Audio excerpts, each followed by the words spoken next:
Good evening, students. Now, today is the day 4, and I will give you the lecture on computer fundamental. It is a 6th and 7th lecture. I am very much thankful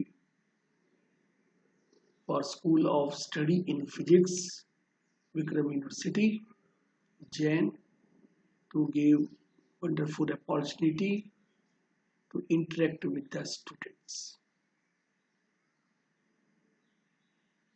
We Curious Infotech Solution also giving the industrial training, industrial project, industrial internship, and after successful completion of training, project and internships, student may get good opportunity in the industry.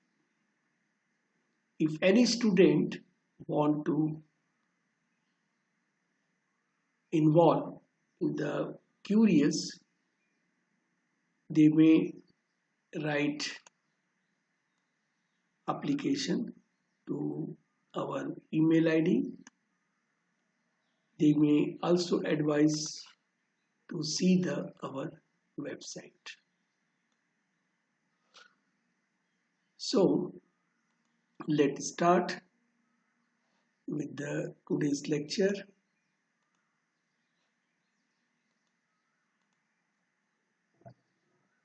So today we will understand very important topic under the computer fundamental is computer software and computer language. Here we have some important title. The first title is Classification of Computer Software, Computer Programming Language, Good Programming Habits, and Role of Flowchart and Algorithm in Computer Programming.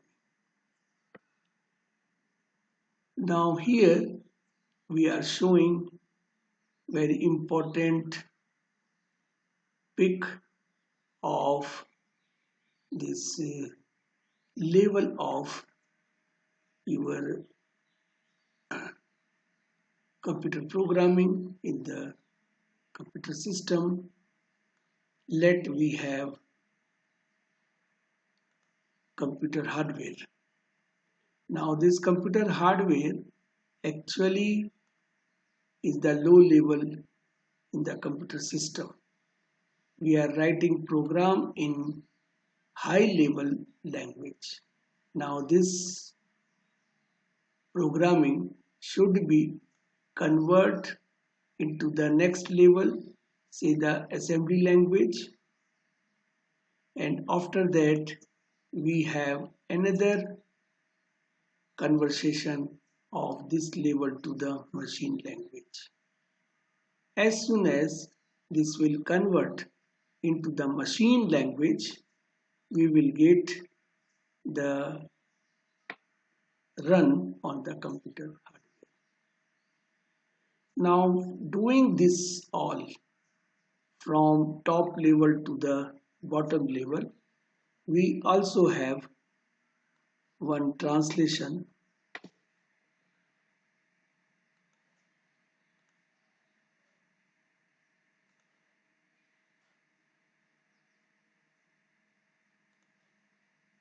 So in this translation, you can easily understand. अगर हमारे पास source code है उसको हम easily object code में बदल सकते हैं.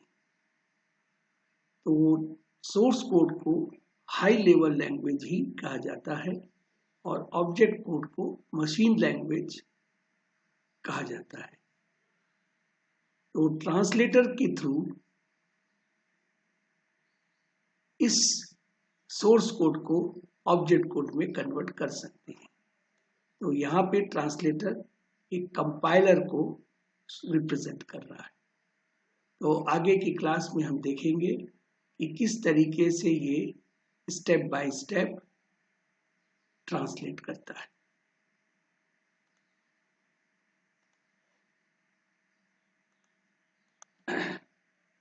Now in upcoming lecture, we will also introduce the introduction of this following language. The first is C language, C++ language, Python, and some other software like a MATLAB, ScienceLab, MathEd. Also, we will introduce operating system, networking, and complete MS Office with MS Word, MS Excel, and MS PowerPoint. So this is our upcoming lecture. Don't miss this all.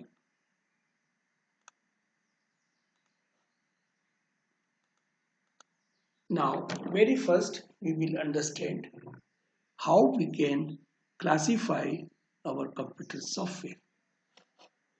So computer software can be classified into the two groups. One is the system software and second is the application software. यहाँ पे हम देख पा रहे हैं कि computer software को हम दो ग्रुप में डिवाइड कर सकते हैं। पहला है सिस्टम सॉफ्टवेयर और दूसरा है एप्लीकेशन सॉफ्टवेयर। तो ये जो सिस्टम सॉफ्टवेयर, एप्लीकेशन सॉफ्टवेयर जो की टर्म है, इस की टर्म से हम क्लियर प्रिडिक्ट कर सकते हैं कि सिस्टम सॉफ्टवेयर वो सॉफ्टवेयर है जो कि सिस्टम के लिए यूज होगा, एप्लीकेशन सॉफ्टवेयर वो सॉफ्टवेयर है जो यूजर के लिए यूज होगा। तो यहाँ से जो बाइफरकेशन होगा, तो अब ये सिस्टम के लिए होगा और ये यूजर के लिए होगा। तो सबसे पहले हम देखते हैं कि सिस्टम सॉफ्टवेयर में और कौन से सॉफ्टवेयर आ सकते हैं। तो सिस्टम सॉफ्टवेयर में तीन इंपॉर्टेंट सॉफ्टवेयर आएंगे। तो पहला सॉफ्टवेयर कहलाएगा ऑपरेटिंग सिस्टम, जो कि हर हार्डवेयर में होता है। इसके बाद second important category in the system software is the language processor. Language processor के द्वारा ही हम कोई कंप्यूटर प्रोग्राम बना पाते हैं। तीसरा important classification in system software is device driver and utility programme. किसी भी हार्डवेयर को रन करने के लिए डिवाइस ड्राइवर का होना जरूरी है। तो nowadays we have a plug and play device driver। किसी भी सिस्टम में वो दूसरे भी सपोर्टिंग यूटिलिटी प्रोग्राम होंगे जो कि हमें बहुत इफेक्टिव इफिशिएंट मैनर से कंप्यूटर सॉफ्टवेयर को, कंप्यूटर हार्डवेयर को हम यूज कर सकते हैं। तो यूटिलिटी प्रोग्राम जैसे हो सकता है कि हमें फाइल हैंडलिंग को काम करना है या फिर प्रिंटिंग करना है, ऐसे बहुत सारे जो इवेंट्स होते हैं वो इवेंट्स हम सिस्टम सॉफ्टवेयर प्रोग्राम में ही रखते हैं। एप्लीकेशन सॉफ्टवेयर की हम अगर बात करते हैं तो एप्लीकेशन सॉफ्टवेयर में तीन इम्पॉर्टेंट सॉफ्टवेयर आते हैं। तो सबसे पहले हम बात करेंगे जनरल पर्पस सॉफ्टवेयर की। तो यहाँ पे जनरल पर्पस सॉफ्टवेयर का मतलब ये है कि आपने जो एप्लीकेशन सॉफ्टवेयर यूजर के लिए बनाया है वो बहुत ही जनरलाइज है, उसमें हम दूसरे भी नॉर्मल वर्क कर सकते हैं।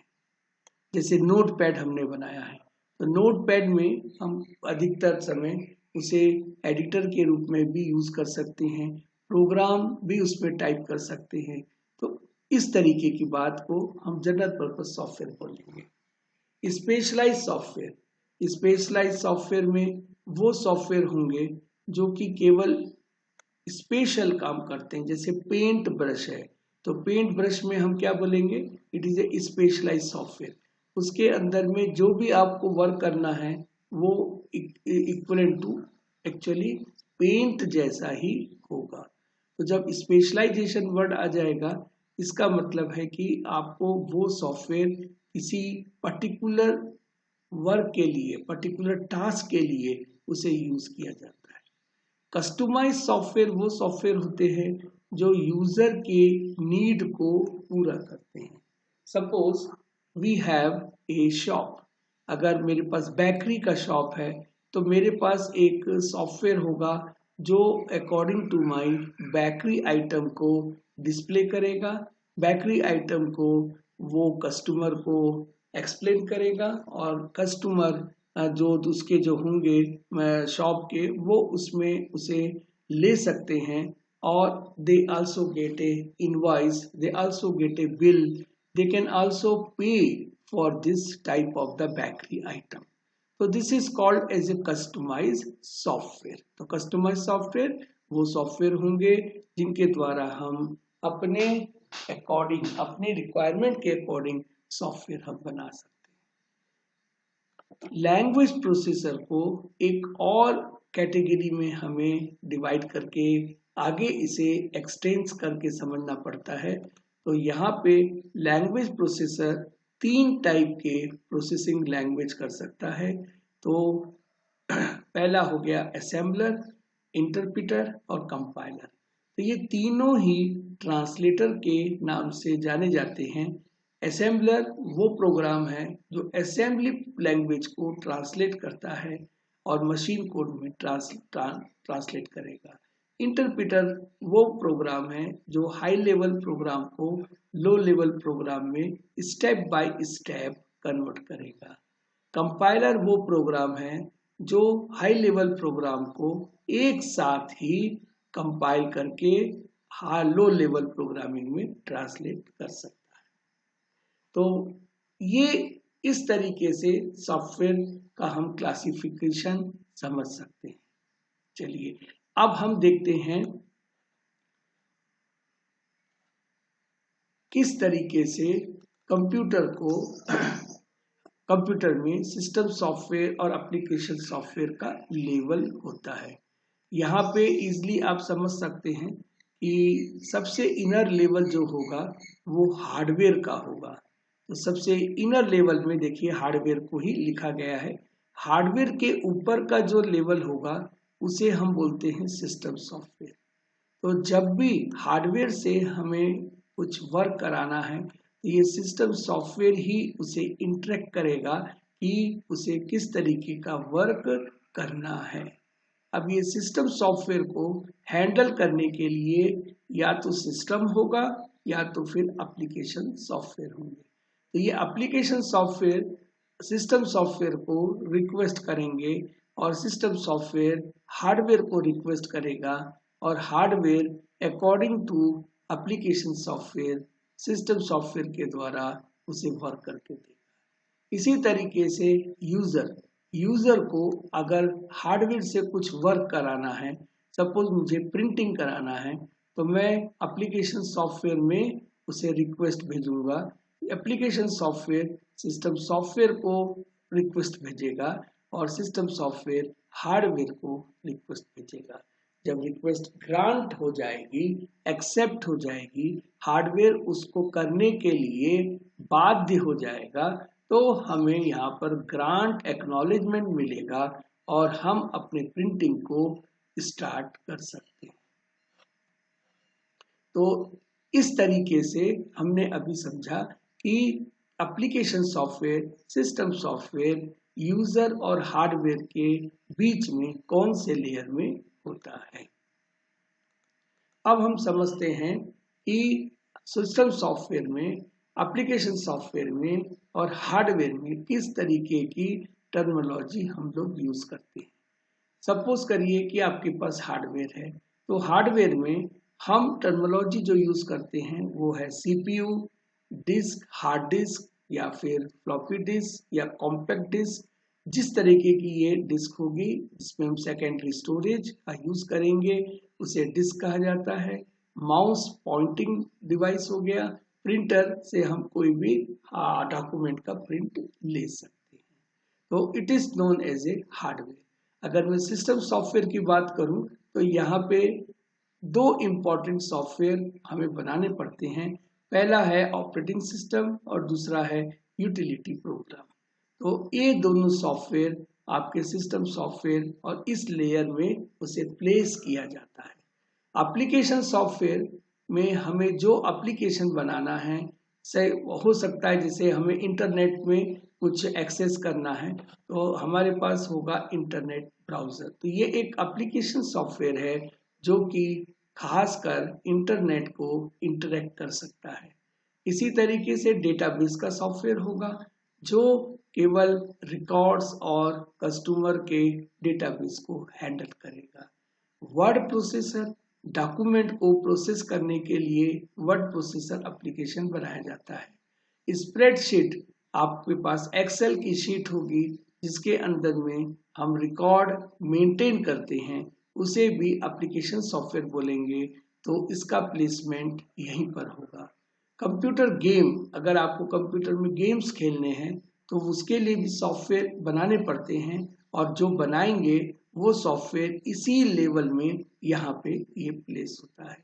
तो अब हमने समझ लिया है कि हार्डवेयर, सिस्टम सॉफ्टवेयर और एप्लीकेशन सॉफ्टवेयर में किस तरीके से हमारा इंटरेक्शन हो सकता है। अब हम इसको और इलाबोरेट करने की कोशिश करते हैं जिससे कि हम अपने प्रोग्राम को बना सकते हैं। तो अभी सबसे पहले हम समझते हैं कि एप्लीकेशन सॉफ्टवेयर और सिस्टम सॉफ्टवेयर में क्या डिफरेंस होता है। तो यहाँ पे 7 डिफरेंस आपको बताए जा रहे हैं। तो पहला डिफरेंस को ध्यान से देखिए, it is A sequence of application program. अगर मैं बात करता हूँ एप्लीकेशन सॉफ्टवेयर की, तो पहला डिफरेंस है कि it is A sequence of application program. क्यों? क्योंकि यहाँ एप्लीकेशन की बात हो रही है तो it is A sequence of application program. अगर हम सिस्टम सॉफ्टवेयर की तरफ ध्यान से देखें तो ये सीक्वेंस ऑफ सिस्टम सॉफ्टवेयर होगा। तो बहुत सारे सिस्टम सॉफ्टवेयर को हम एक साथ रखेंगे तो हमारा एक बड़ा सा सिस्टम सॉफ्टवेयर बनेगा। यहाँ पे हम छोटे छोटे एप्लीकेशन प्रोग्राम बनाएंगे और उस पूरे को इंटीग्रेट जब करेंगे तो यहाँ पे एप्लीकेशन सॉफ्टवेयर बनेगा। तो हम ये बोल सकते हैं कि application software it is used for important task. Important task यानी इम्पोर्टेंट यूटिलिटी। ठीक है। नाउ सिस्टम सॉफ्टवेयर क्या करेगा? It controls the working of computer. Computer की वर्किंग को वो कंट्रोल कर सकता है। अगर मैं एप्लीकेशन सॉफ्टवेयर में मैं ये बोलना चाहता हूं कि it is easy to generate system software. यहाँ पे हमें सिस्टम सॉफ्टवेयर को हैंडल करना है तो एप्लीकेशन में इतना इजी होता है कि आप सिस्टम को हैंडल कर सकते हैं। इसी तरीके से it is difficult to generate a system software. तो यहाँ पर हम बात करें तो ये डिफिकल्ट होगा यहाँ पर सिस्टम सॉफ्टवेयर को हैंडल करने के लिए। अगर कॉम्प्लेक्सिटी की बात करें तो application software it is A less complex, लेकिन सिस्टम सॉफ्टवेयर जो होगा ये बहुत कॉम्प्लेक्सिटी का प्रोग्राम बनता है क्योंकि इसमें हार्डवेयर को बहुत ही स्मूथ तरीके से वर्क कराना पड़ता है। अगर मैं कॉस्ट की बात करूं तो application software it is A cheaper software but system software it is A costly software. अगर मैं बात करता हूं कि क्या एप्लीकेशन सॉफ्टवेयर रहने से ही सिस्टम चलेगा या सिस्टम सॉफ्टवेयर रहने से ही सिस्टम चलेगा, तो ये 6th पॉइंट से आप समझ सकते हैं कि अगर हमारे पास एप्लीकेशन सॉफ्टवेयर नहीं है तो भी कंप्यूटर सिस्टम वर्क करेगा। अगर MS ऑफिस नहीं है तो भी सिस्टम काम करेगा, लेकिन अगर ऑपरेटिंग सिस्टम नहीं है तो सिस्टम काम नहीं करेगा। तो हम बोल सकते हैं कि computer system can not work without system software. अगर एग्जाम्पल के टर्म में बात करें तो MS वर्ड, MS एक्सेल को हम एप्लीकेशन सॉफ्टवेयर की कैटेगरी में रख सकते हैं और ऑपरेटिंग सिस्टम को सिस्टम सॉफ्टवेयर की कैटेगरी में रख सकते हैं। तो हमने समझा कि एप्लीकेशन सॉफ्टवेयर और सिस्टम सॉफ्टवेयर में क्या डिफरेंस होता है। ठीक है, तो इस डिफरेंस को आप ध्यान से समझिए और इसे आप कहीं ना कहीं 2-3 बार कॉपी में लिखिए और उसे डिफरेंशिएट करने की कोशिश करिए। अब हम बात करने जा रहे हैं कि प्रोग्रामिंग लैंग्वेज क्या होती है। What is a programming language? हम सब तरफ देखते हैं कि सबसे ज़्यादा पैकेज सॉफ्टवेयर में मिल रहा है, लेकिन हमें ये नहीं पता है कि प्रोग्रामिंग लैंग्वेज क्या है। तो अब समय है कि हमें ये समझने का कि प्रोग्रामिंग लैंग्वेज किसको कहा जाता है। तो अब ध्यान से देखिए कि programming language actually defined and compile A set of instruction. तो सेट ऑफ इंस्ट्रक्शन को ही प्रोग्राम कहा जाता है और इसे लैंग्वेज के द्वारा डिफाइन किया जाता है और कंपाइलर के द्वारा कंपाइल किया जाता है for the CPU for performing any specific task.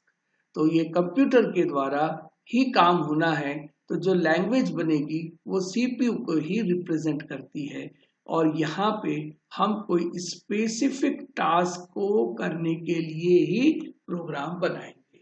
जैसे एडिशन ऑफ 2 नंबर की बात करें तो स्पेसिफिक टास्क है, यहाँ पर 2 नंबर का एडिशन होना है। आपको इस तरीके से प्रोग्रामिंग इंस्ट्रक्शन लिखने हैं कि जो सीपीयू उसे रन कर सके।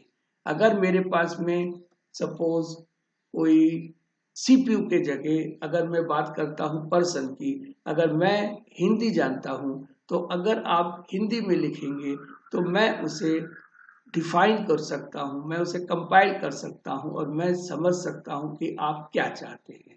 तो सीपीयू की जगह अगर आप अपने आप को रखें तो आपको भी समझ में आएगा कि अगर आपकी लैंग्वेज हिंदी है तो अगर सीपीयू को हिंदी मालूम है तो ही वो उसे प्रोसेस करेगा और वो उसे आउटपुट देगा।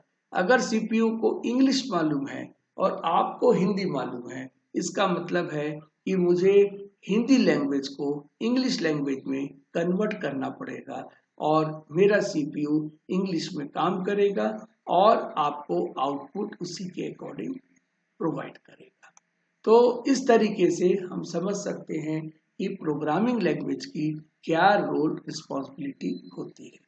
अगर हमें प्रोग्रामिंग बनानी है तो हम ये बोल सकते हैं कि every programming language has a set of keyword. हर प्रोग्राम में कोई कीवर्ड का सेट होगा जिसके द्वारा ही हम प्रोग्राम बना सकते हैं और इस सेट ऑफ कीवर्ड को अगर हम बनाते हैं तो इसे बोलते हैं सिंटेक्स। अगर सिंटेक्स हमें पता है तो हम बहुत जल्दी अपना प्रोग्राम बना सकते हैं। तो सिंटेक्स का मतलब होता है it is uses for creating your instruction. अगर हमें इंस्ट्रक्शन बनाने हैं तो हमें किसकी जरूरत पड़ेगी? सिंटेक्स की जरूरत पड़ेगी। जैसे मुझे कोई एक लूप बनाना है तो मैं लूप में लिखूंगा कि for i is equal to 10, i less than equal to 20 and i plus plus. तो मैंने कुछ एक सिंटेक्स लिखा, मैंने कोई इंस्ट्रक्शन लिखा, तो ये इंस्ट्रक्शन जो है ये सिंटेक्स को ही फॉलो करेगा और जो सिंटेक्स है वो कीवर्ड को ही फॉलो करेगा। तो अभी तक हमने समझा कि किस तरीके से प्रोग्रामिंग लैंग्वेज को बनाई जाती है। अब ये बात आपको क्लियर पता होना चाहिए कि कंप्यूटर में एक लैंग्वेज नहीं होती है। Till now 1000 of programming language होती हैं, बहुत सारी प्रोग्रामिंग लैंग्वेज होती हैं जो अपने अपने रोल एंड रिस्पॉन्सिबिलिटी को स्पेसिफाई करती हैं।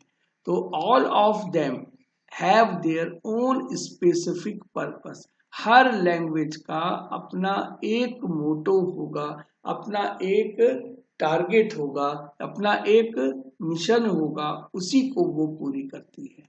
चाहे वो सी लैंग्वेज हो, चाहे C++ हो, चाहे जावा हो, चाहे पाइथन हो।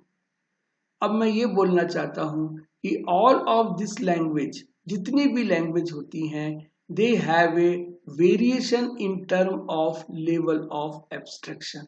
हमारे पास हार्डवेयर का एक एब्स्ट्रैक्शन होता है, उसे किस लेवल तक ही हम समझ पाते हैं और किस लेवल तक ही उसे काम करा पाते हैं, उसे बोलते हैं level of abstraction.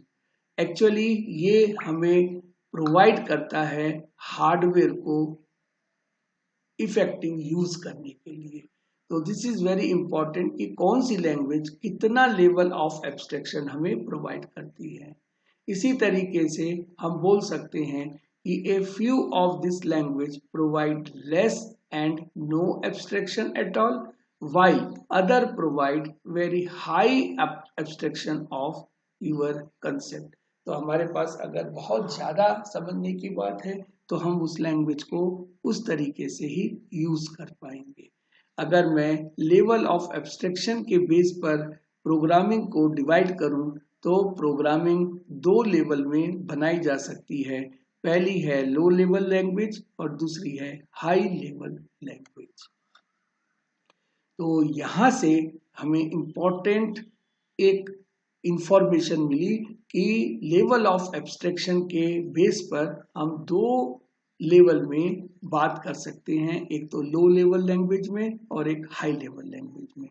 Low level language का मतलब यही होगा कि वो हार्डवेयर के बहुत करीब होगी और हाई लेवल का मतलब यही समझ में आएगा कि वो हार्डवेयर से बहुत दूर होगी। तो अगर लो लेवल लैंग्वेज में आप काम कर रहे हैं तो ट्रांसलेटर की जरूरत नहीं पड़ेगी, लेकिन हाई लेवल की हम बात कर रहे हैं तो हमें ट्रांसलेटर की जरूरत जरूर पड़ेगी। ठीक है, तो अब हम समझते हैं कि difference between HLL and LLL।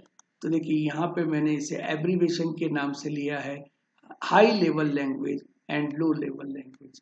तो यहाँ पर ध्यान से देखिए कि आपके पास हाई लेवल लैंग्वेज को कौन से कैटेगरी की प्रोग्रामिंग रखी जाती है। तो यहाँ पे पाइथन, विजुअल बेसिक, जावा, C++, इसी तरीके की प्रोग्रामिंग लैंग्वेज को हम यहाँ पर प्लेस कर सकते हैं। लो लेवल लैंग्वेज की बात करें तो इसमें दो कैटेगरी होगी, पहले तो होगी मशीन कोड और दूसरी होगी असेंबली लैंग्वेज। तो मशीन कोड का लैंग्वेज क्या बनेगी, ये एक्चुअल में 0-1 के कॉम्बिनेशन से बनाई जाती है। तो ये मशीन कोड इसी तरीके की प्रोग्रामिंग समझ सकता है।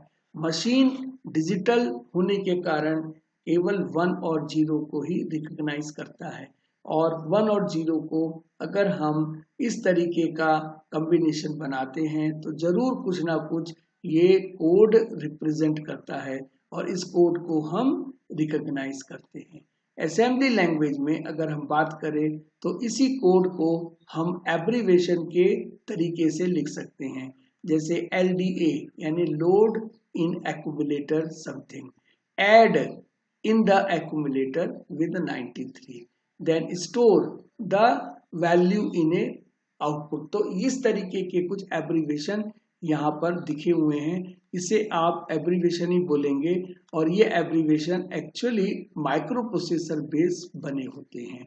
तो हर एक माइक्रो प्रोसेसर का कुछ एक एब्रीवेशन होगा। अब इस एब्रीवेशन को अगर मैं हाई लेवल लैंग्वेज में लिखना चाहूँ तो मुझे इस तरीके की लैंग्वेज जो कॉमन टू ऑल होती है वो समझ में आ गई। तो सबसे इजी कौन सा हुआ काम करने के लिए, लो लेवल हुआ कि हाई लेवल हुआ। अगर मैं एग्जांपल से देखूं तो लो लेवल ज्यादा इजी है comparison to assembly language and machine code, लेकिन कंप्यूटर मशीन कोड को जल्दी समझता है, उसके बाद असेंबली लैंग्वेज को समझेगा, फिर हाई लेवल लैंग्वेज को समझेगा। अब यहाँ पर ये बात उठती है, क्या मैं असेंबली लैंग्वेज में प्रोग्राम लिखूं तो ये प्रोग्राम क्या डायरेक्ट मेरे को आपके मशीन कोड में चलेगा, तो ऐसी बात नहीं है।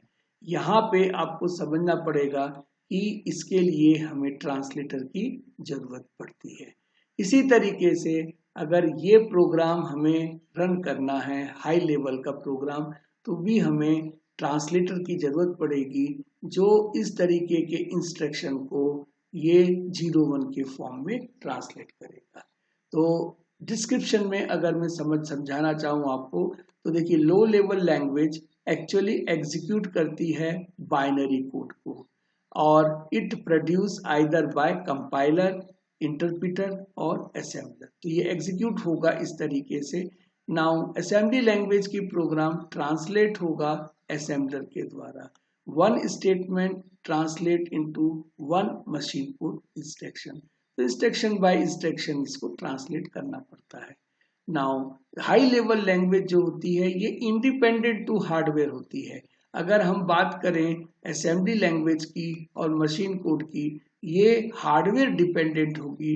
हार्डवेयर अगर बदलेगा तो आपकी ये जो लैंग्वेज भी बदल जाएगी। लेकिन हाई लेवल लैंग्वेज में ऐसा नहीं होगा, इसीलिए इस कैरेक्टरिस्टिक्स को बोलते हैं पोर्टेबल। तो ये पोर्टेबिलिटी यहाँ पर मेंटेन की जाती है हाई लेवल लैंग्वेज में। हाई लेवल लैंग्वेज में हमें ट्रांसलेट करना पड़ेगा आइदर कंपाइलर के फॉर्म यूज से या फिर इंटरप्रेटर के रिक्वायरमेंट से। तो कंपाइलर पूरे प्रोग्राम को ट्रांसलेट करेगा, इंटरप्रेटर एक स्टेटमेंट से एक स्टेटमेंट को ही ट्रांसलेट कर सकता है। तो हमने अब समझ लिया है कि किस तरीके से हाई लेवल लैंग्वेज और लो लेवल लैंग्वेज काम कर सकती है।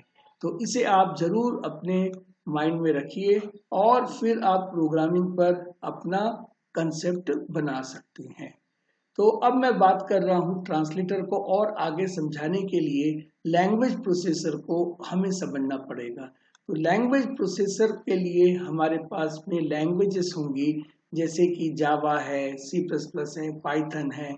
इन तमाम लैंग्वेज को हम बोलते हैं हाई लेवल लैंग्वेज, और इसमें लिखा हुआ प्रोग्राम कहलाता है सोर्स कोड। ठीक है, तो अगर मेरे पास सोर्स कोड है तो इस सोर्स कोड को हमें कंप्यूटर में डायरेक्टली रन नहीं कर सकते हैं, इसलिए हमें इसे कन्वर्ट करना पड़ेगा। तो मशीन कोड के लिए हमें ये सोर्स कोड को मशीन कोड में बदलना पड़ेगा। तो हम ये बोल सकते हैं कि दिस सोर्स कोड, ये जो सोर्स कोड आपने हाई लेवल लैंग्वेज में बनाया है, it is need to translate, इसे ट्रांसलेट करना पड़ेगा। इसमें मशीन लैंग्वेज में, मशीन लैंग्वेज क्या होगी, और machine code that is in the form of 01। ठीक है, अब ये डायरेक्टली एग्जीक्यूट हो जाएगा कंप्यूटर में। ठीक है, तो यहाँ पे हमें एक स्पेशल ट्रांसलेटर की जरूरत पड़ेगी, जिसको हम बोलते हैं लैंग्वेज प्रोसेसर। ठीक है, इसका काम क्या है, it is use to convert source code into the machine language. तो ये प्योरली डेफिनेशन है ट्रांसलेटर की।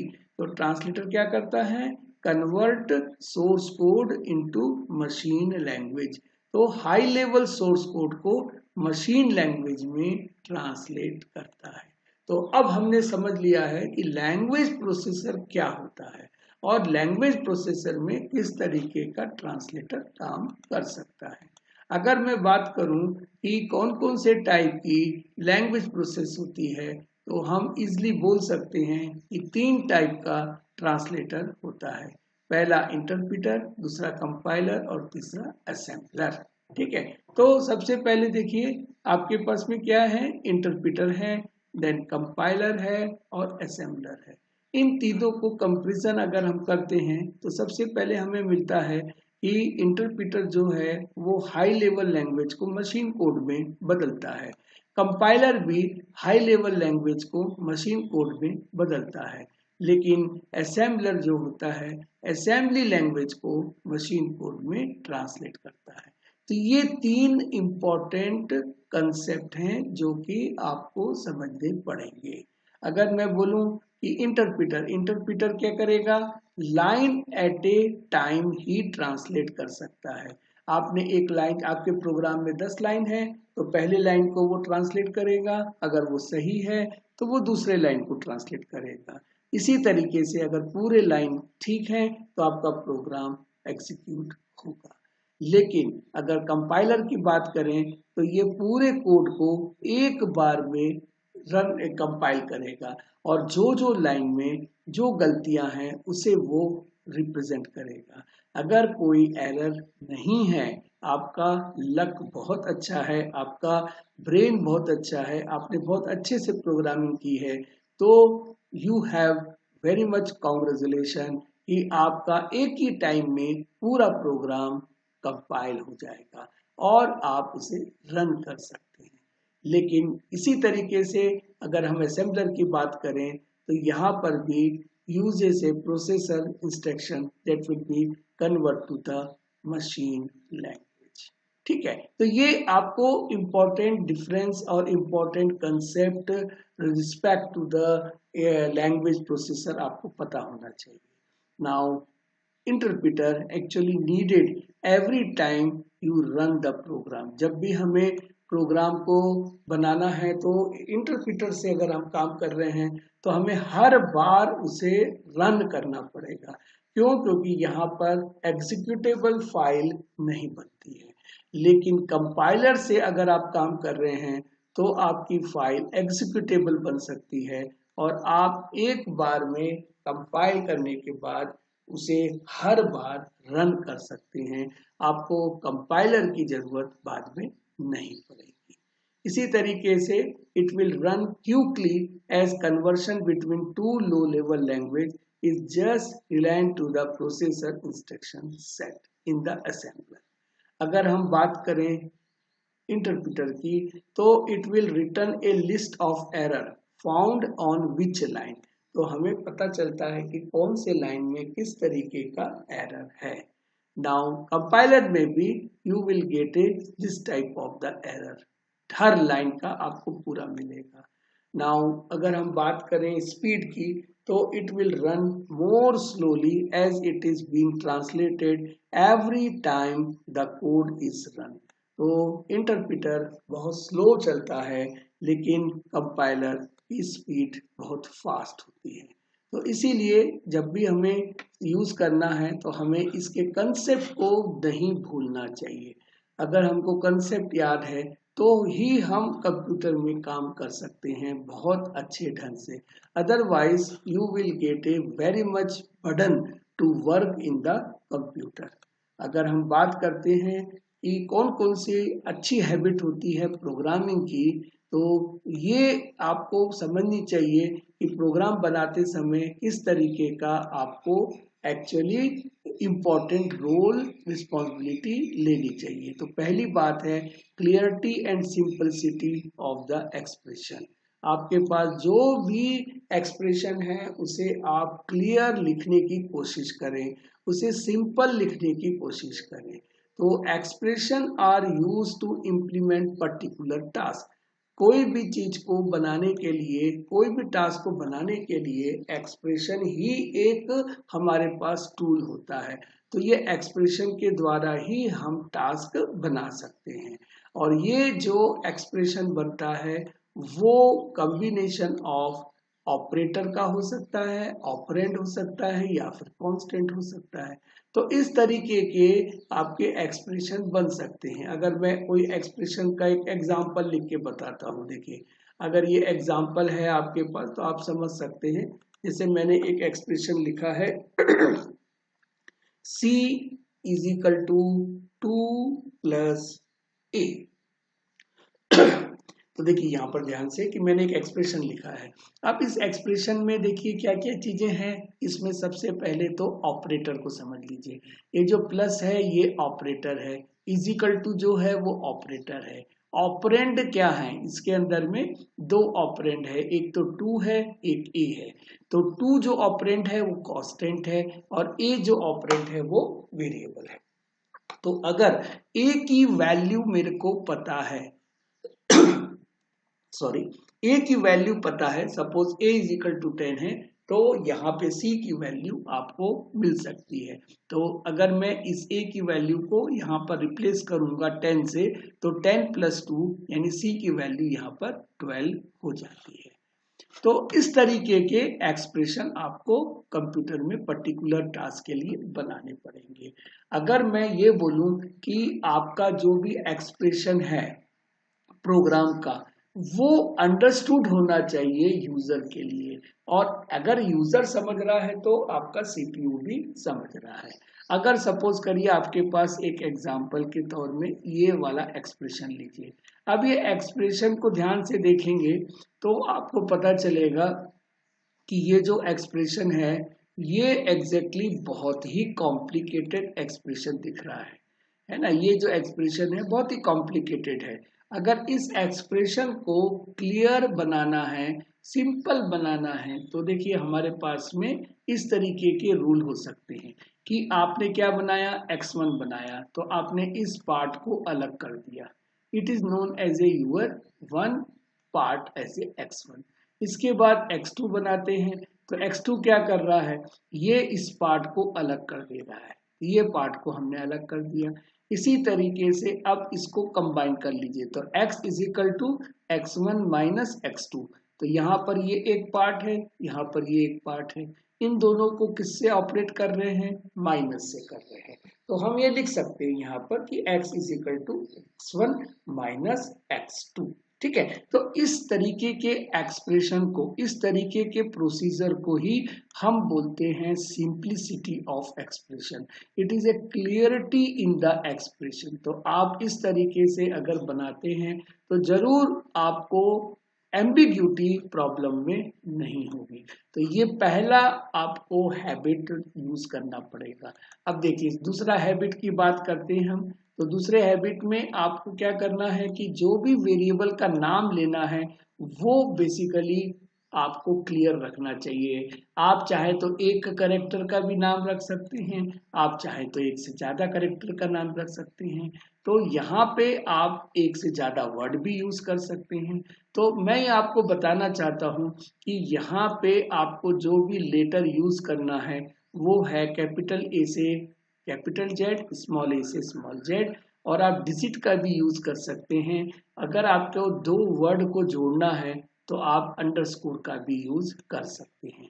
तो यहाँ पे मैं आपको जल्दी से एग्जाम्पल पर ले जाता हूँ। तो देखिए एग्जाम्पल में to calculate area of square की बात कर रहे हैं। तो स्क्वायर की बात जब हम कर रहे हैं तो यहाँ पर दो वेरिएबल की जरूरत हमें पड़ेगी। तो पहला वेरिएबल का नाम होगा एरिया। मैं चाहूँ तो यहाँ ए भी लिख सकता हूँ और मैं साइड के लिए एस भी लिख सकता हूँ, पर मैं ए और एस को ना लेते हुए एरिया और साइड ही लूंगा। तो यहाँ पे मैंने एक फॉर्मूला, एक एक्सप्रेशन बनाया है, area is equal to side multiply by side. क्यों, क्योंकि हमें स्क्वायर का एरिया निकालना है। तो यहाँ पे ये फॉर्मूला तो बन गया। अब देखिए फॉर्मूला बहुत क्लियर है, इस फॉर्मूले में कोई भी एम्बिग्यूटी नहीं है। आप बना लिए हैं area is equal to side multiply by side. तो इस तरीके से आपने सेकंड हैबिट को भी मेंटेन कर लिया है। अब आपको दो और हैबिट को मेंटेन करना मैं सिखाऊंगा। सबसे पहले तीसरा जो हैबिट है जिसको हम बोलते हैं कमेंट। कमेंट ही एक ऐसी चीज है जो कि आपका पर्पस ऑफ मेकिंग, आप कौन सी चीज बना रहे हैं वो यहाँ पर क्लियर करता है। हम सोर्स कोड तो लिख रहे हैं लेकिन हमें उसे समझना, इजी टू अंडरस्टैंड, तो उसके लिए पर्पस क्लियर होना चाहिए, आपको पर्पस लिखना आना चाहिए। तो पर्पस को लिखने के लिए यू कैन ऐड कमेंट, आप कमेंट को ऐड कर सकते हैं। कैसे ऐड करेंगे, जैसे कोई हम प्रोग्राम बना रहे हैं तो प्रोग्राम का सोर्स कोड तो इसके नीचे रहेगा। यहाँ पर आपका प्रोग्राम का सोर्स कोड है, यहाँ पर आप क्या लिख रहे हैं, it is a source code. मैं इसको सोर्स कोड भी लिख देता हूँ। तो यहाँ पर आप क्या लिख रहे हैं, कोड है ना, that is the your source code. यहाँ पर आप सोर्स कोड लिख रहे हैं प्रोग्राम का।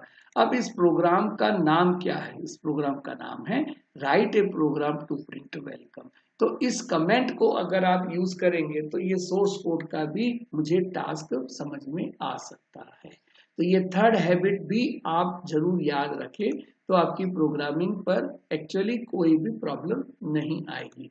अब एक लास्ट हैबिट को भी मेंटेन करना सीख लीजिए जिसको हम बोलते हैं इंडेंटेशन।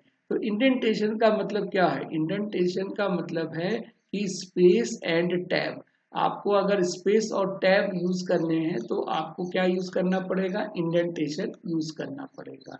तो it is known as a white space, इसे वाइट स्पेस बोलेंगे। क्यों, क्योंकि यहाँ पर आपको ये चीज दिखेगी नहीं, व्हाइट स्पेस है। जैसे यहाँ पर देखिए ये क्या है, it is A white space, यहाँ पर क्या है, it is A white space. तो यहाँ पे P के पहले जो स्पेस आ रहा है, इस P के पहले जो आ रहा है, it is known as a white space. तो ये स्पेस कैसे क्रिएट करेंगे, आइदर आप स्पेस बार को बार बार क्लिक करिए या आप टैब को यूज करिए। तो टैब आपको मल्टीपल व्हाइट स्पेस दे सकता है। तो ये स्पेस एक्चुअली कहलाता है इंडेंटेशन, इसी को इंडेंटेशन बोलते हैं। अगर ये प्रोग्राम की बात करें, इस प्रोग्राम में देखिए एक हमने डिसीजन लिया है कि ए क्या बी से बड़ा है। तो ए बी से बड़ा है तो यहाँ पर आपको एक इंडेंटेशन लगा के इसे स्टेटमेंट को पीछे लेके जाना है, ठीक है। अगर इसको हम पीछे लेके जाते हैं तो यहाँ पे आपको क्या है कि पीछे आपको दिख रहा होगा कि यहाँ पर एक इंस्ट्रक्शन लिखा है। तो ये इंस्ट्रक्शन एक्चुअली आपको पीछे ले जाना है, तो ये इंडेंटेशन है। और ये इंस्ट्रक्शन इस एक्चुअली कंडीशन पर डिपेंड कर रहा है। अगर ये कंडीशन सही होगी तो ये एग्जीक्यूट होगा, अगर ये कंडीशन फॉल्स होगी तो ये वाला इंस्ट्रक्शन एग्जीक्यूट होगा।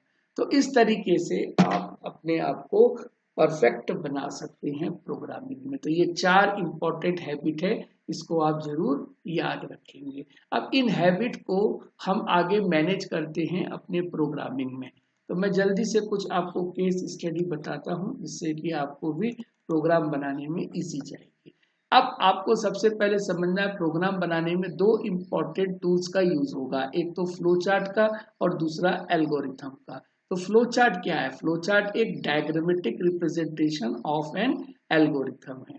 अगर आपके पास कोई एल्गोरिथम है उसे आपको डिस्क्राइब करना है तो वो डायग्रामेटिक रिप्रेजेंटेशन में डिस्क्राइब करने के लिए ही फ्लो चार्ट बनाए जाते हैं। तो फ्लो चार्ट में इंपॉर्टेंट सिंबल होंगे, जैसे स्टार्ट करना है तो आप इस तरीके का ओवल यूज कर सकते हैं, एरो साइन यूज कर सकते हैं। आपको अगर बताना है कि फ्लो कहाँ से कहाँ जा रहा है, इनपुट आउटपुट के लिए ये रोम्बस पैरेललोग्राम यूज कर सकते हैं। आप रेक्टेंगल बॉक्स यूज कर सकते हैं फॉर द कैलकुलेशन पर्पस के लिए, प्रोसेस बताने के लिए। ये इनपुट आउटपुट हो गया, ये प्रोसेस हो गया। डायमंड बॉक्स आप यूज कर सकते हैं फॉर टेकिंग ए डिसीजन के लिए। तो ये स्टैंडर्ड सिंबल्स हैं जिसको आपको यूज करना है। तो मैं अभी आपको एक एग्जांपल से ये सब समझाऊंगा, आप अभी ये केवल समझिए कि ये सिंबल्स आपको यूज होते हैं। अब यहाँ पर आपको एल्गोरिथम क्या होता है, एल्गोरिथम वो होता है जो सेट ऑफ इंस्ट्रक्शन को क्लियर सीक्वेंस में बनाता है। तो ये एक आपको कोई टास्क पर परफॉर्म करना है तो उसके लिए इंस्ट्रक्शन आपको बनाने पड़ेंगे। तो एल्गोरिथम में हर चीजें एक प्रिसाइज लिस्ट के तौर में बनाई जाती हैं। एक्चुअली ये जो लिस्ट बन रही है ये इंस्ट्रक्शन की लिस्ट बनेगी और ये एक्शन जो होगा वो step by step he execute होगा, चाहे वो हार्डवेयर में हो चाहे वो सॉफ्टवेयर में हो। तो एल्गोरिथम हम लोग आईटी में बहुत यूज करते हैं। जब भी हम इंफॉर्मेशन टेक्नोलॉजी की बात करते हैं तो एल्गोरिथम और फ्लो चार्ट दोनों ही कंपलसरी हमें बताने पड़ते हैं। अब यहाँ पे देखिए मैं आपको एक इम्पॉर्टेंट केस स्टडी बता रहा हूँ। तो इस केस स्टडी से आप समझ सकते हैं कि let you have to define a by a pen. आपको कोई एक पेन खरीदना है मार्केट से, तो सबसे पहले आपका स्टेप होगा स्टार्ट द यूर टास्क, और इसके बाद आप कहाँ जाएंगे, गो टू द स्टेशनरी। तो ये पहला सेकेंड स्टेप हुआ। फिर आप अपने पेन को सेलेक्ट करेंगे, फिर उसे आप पैसे देंगे, फिर आप अपना पेन ले लेंगे और आप अपने घर आ जाएंगे। तो इस तरीके के स्टेप्स को ही हम एल्गोरिथम बोलते हैं। और लास्टली क्या करना है, आपको अपना टास्क को एंड कर देना है। अब इसको हम ग्राफिकली कैसे रिप्रेजेंट करेंगे, तो यहाँ पर देखिए स्टार्ट बटन आ गया, it is A start and it is A and. तो इन दोनों के लिए हमने ओवल लिया है, अब सर्कल भी ले सकते हैं, ऐसी कोई बात नहीं है। नाउ यहाँ पे हमने डायमंड ये रोम्बस लिया है, go to stationery shop. Actually ये हमने क्यों लिया है, क्योंकि आपके पास में इनपुट है कि आप कौन से शॉप में जाते हैं। आप हो सकता है एक शॉप से दूसरी शॉप, तीसरी शॉप, कोई भी शॉप में जा सकते हैं। It is A input. यहाँ इनपुट के बाद ये 1 2 3 4 ये आपके एक्शन हो गए, select a pen, pay a price, take a pen and come back. तो यहाँ पर कम बैक नहीं है लेकिन ये चौथा भी आप यही मान लीजिए। अब इसके बाद में आपको, हाँ सॉरी, ये कम बैक जो है, अब आपको वापस आना है। तो वापस आपको कैसे आना है? It is the your actually output statement, it is a your input statement, it is a your output statement. तो इस तरीके से मैंने इन जनरल आपको बताया कि एल्गोरिथम और फ्लो चार्ट कैसे बनाते हैं। अब हम जब देखते हैं अपने प्रोग्राम में कैसे बनाएंगे। जैसे पहला प्रोग्राम आपके लिए है कि write a program to display the welcome. अब वेलकम को डिस्प्ले करना है, तो वेलकम को डिस्प्ले करने के लिए आपके पास में क्या बनेगा? एक एल्गोरिथम बनेगा। तो सबसे पहले स्टार्ट, फिर डिस्प्ले वेलकम और एंड द प्रोग्राम। अब इसी को देखिए फ्लो चार्ट में इस तरीके से आप बना सकते हैं। तो यहाँ पर स्टार्ट हो गया, आउटपुट वेलकम हो गया और एंड हो गया। तो यही एल्गोरिथम को हमने फ्लो चार्ट में बदल दिया है। ये एक इम्पॉर्टेंट टेबल हम बनवाते हैं बच्चों से। ये टेबल एक्चुअली ट्रुथ टेबल जैसा ही काम करता है, और इसमें ये क्लियर बनता है कि अगर मेरे पास 3 बार प्रोग्राम रन हुए हैं तो उसमें ट्रांजैक्शन क्या क्या हो रहा है, इसको आपको समझना है। तो देखिए यहाँ पर सबसे पहले इनपुट, कैलकुलेट, आउटपुट, ये 3 आपको कॉलम बनाने पड़ेंगे। तो इनपुट इस प्रोग्राम में नहीं है तो मैं नील बोलूंगा, कैलकुलेशन यहाँ पर नहीं है तो मैं इसे नील बोलूंगा, और आउटपुट में क्या मिलेगा? वेलकम मिलेगा। अब इसी को दूसरे बार रन करिए तो यहाँ पर भी नील है, यहाँ पर भी नील है, और आउटपुट में वेलकम है। अगर आप एक बार और रन करके कॉन्फिडेंस लाना चाहते हैं तो आप रन करिए, और यहाँ पर भी आपको सेम टू सेम चीजें मिल रही हैं। यानी ये प्रोग्राम स्टैटिक प्रोग्राम है, ना कि ये डायनेमिक प्रोग्राम। आप जितने बार रन करेंगे आपको आउटपुट सेम ही मिल रहा है। तो ये पहला प्रोग्राम है जिसमें केवल आउटपुट स्टेटमेंट को ही हम लोग यूज कर रहे हैं।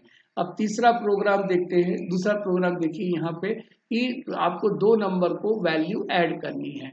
तो 2 नंबर की वैल्यू ऐड करने के लिए आपको क्या करना है? सम ऑफ 2 वैल्यू को ऐड करना है।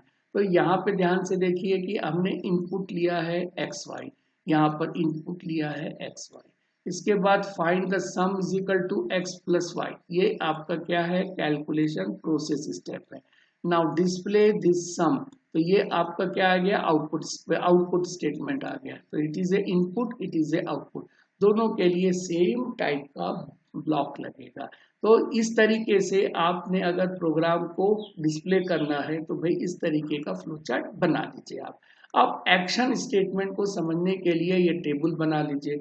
इसमें 3 कॉलम बनाइए आप, इनपुट के लिए, कैलकुलेट के लिए और आउटपुट के लिए। तो यहाँ पर देखिए मैं इस प्रोग्राम को 3 बार रन करूंगा, और आउटपुट देखिए यहाँ पर अलग अलग आ रहे हैं, यानी ये डायनेमिक होगा और ये आउटपुट आपके इनपुट पर डिपेंड हो जाएंगे।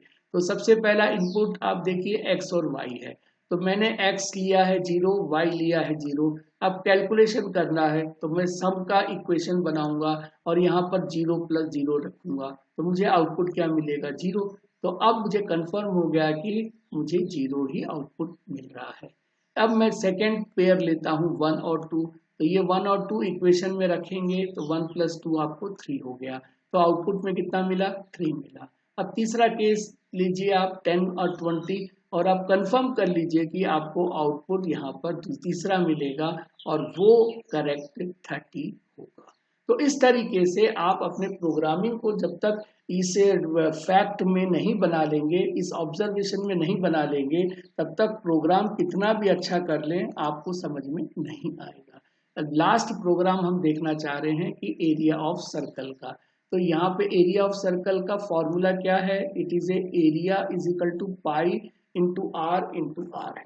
तो अगर ये फॉर्मूला पता है तब तो अच्छा है, नहीं पता है तो आपको पता करना पड़ेगा, क्योंकि यहाँ पर फॉर्मूला नहीं दिया है, आपको बोला एरिया ऑफ सर्कल निकालने के लिए।